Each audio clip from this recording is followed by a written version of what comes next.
Grabing revelation ang ipinakita ni White Superman or ni Brandon Bates sa finals kontra sa SMB dahil isa na nga siyang defender ni Junmar Fajardo at napatunayan niya ito ng ilang beses. Kaya naman problemado ngayon si Junmar Fajardo kung makakatapat niya si Brandon Bates. At hindi lang basta-basta si Brandon Bates, isa na itong shot blocker na kung saan namumuro nga sa kanya.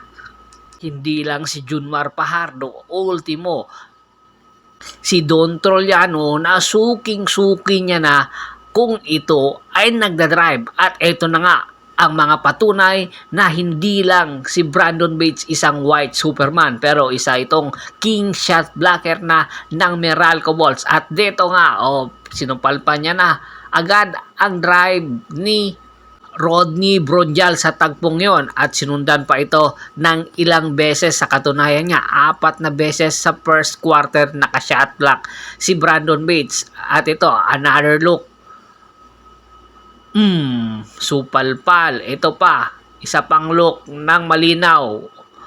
Bola po at hindi kamay ang natamaan ni Brandon Bates. At ito pa ang susunod. Sa susunod naman ay si Don Trollano.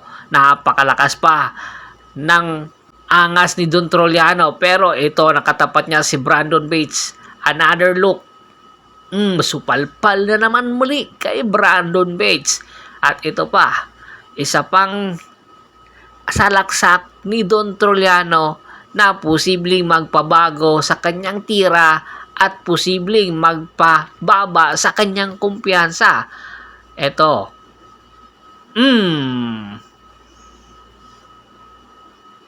Bola na naman. Suking-suki talaga si Don Trollano ni Brandon Bates. Kaya aabangan natin ngayong Friday ang Game 2 ng finals ng San Miguel at ng Meralco Bolts kung ano pa ang magagawa ni Brandon Bates.